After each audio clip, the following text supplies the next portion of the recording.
ذکر جب پھر گیا قیامت کا، بات پہنچی تیری جوانی تک، خلافت کا تذکرہ ہو اور حضرت عمر کا ذکر نہ آئے، ناممکن۔ خلافت کا نظام، جیسے آپ کہتے ہیں کہ گلاب کا پھول پورا کھلا ہوا ہے، للی ان بلوم، خلافت کا نظام پورا کھلا ہوا حضرت عمر کے دور میں نظر آتا ہے۔ اسی وقت کہا تھا حضرت عمر نے رضی اللہ تعالیٰ عنہ کہ اگر دجلہ و فرات کے کنارے کوئی کتا بھی بھوکا مر گیا تو قیامت کے دن عمر ذمہ دار ہوگا۔ اور جانور تک کا معاملہ ہے، مجوسی کو دیکھ لیا تھا، بوڑھے کو، ایک کہ جو بھیک مانگ رہا تھا، وہاں کے عامل اور گورنر سے ایکسپلینیشن کال کی، یہ بھیک کیوں مانگ رہا ہے؟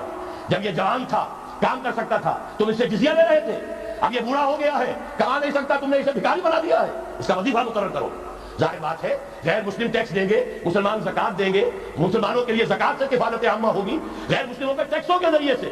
وہی نظام جو آج یورپ میں ہے، اسکینڈینیوین کنٹریز میں ہے، برطانیہ میں ہے، ان امپلائمنٹ الاؤنس ہے، یا یہ کہ اور ویلفیئر کا نظام ہے، لیکن اسلام کا مکمل ترین ویلفیئر نظام زکات کے تحت ہے، اور اس میں گارنٹی ہے ہر شہری کی بنیادی ضروریات انڈر ریٹن، ان کی ذمہ داری ریاست کے لیے۔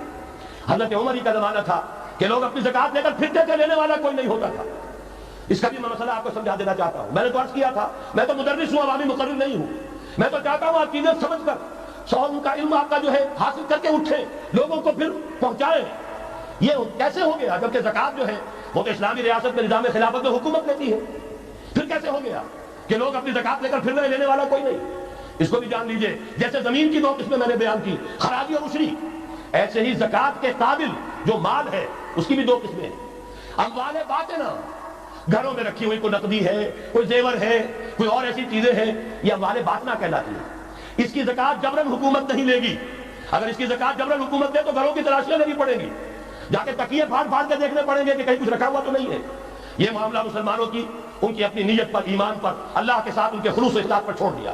ہاں اموال ظاہرہ، دکان میں 5 لاکھ کا مال پڑا ہے، 2.5% دے دو، گودام میں 10 لاکھ کا مال پڑا ہے، 2.5% دے دو، تمہارا کارخانہ ہے بہت بڑا، اس کی زمین معاف، بلڈنگ معاف، مشینری معاف، ٹولز معاف، لیکن جو سرمایہ چل رہا ہے، چاہے وہ خام مال پڑا ہے چاہے فنشڈ، ٹوٹل کی مالیت کے اوپر 2.5% دے دو۔ یہ ہے زکات، جس کو بدنام کیا ضیاء الحق صاحب نے۔ صرف سود جو ہے، سود والا جو صرف بینکوں کے اندر ڈپازٹ ہے، اس سے 2.5% دے کر اسے زکات قرار دے دیا، حالانکہ وہ تو کچھ زکات نہ ہوئی، سود کا کمیشن ہوا، اس کے سوا کچھ بھی نہیں۔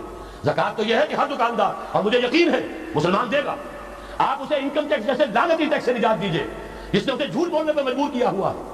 یہ لعنتی ٹیکس ہے در حقیقت کہ جس نے ہر شخص کو جھوٹا بننے پر مجبور کر دیا ہے۔ ان کو ختم کریں۔ زکات تو مسلمان اپنے ایمان کے تقاضے پر دے گا، اور وہ دے گا، خوشی سے دے گا۔ لہٰذا یہ پورا نظام جو ہے اس کو اختیار کیا جائے زکات کے، تو پوری ویلفیئر اسٹیٹ، دنیا کے بلند ترین معیارات کی ویلفیئر اسٹیٹ قائم ہو جائے، جو حضرت عمر نے کہا تھا کہ کوئی کتا بھی بھوکا اور پیاسا نہ رہے۔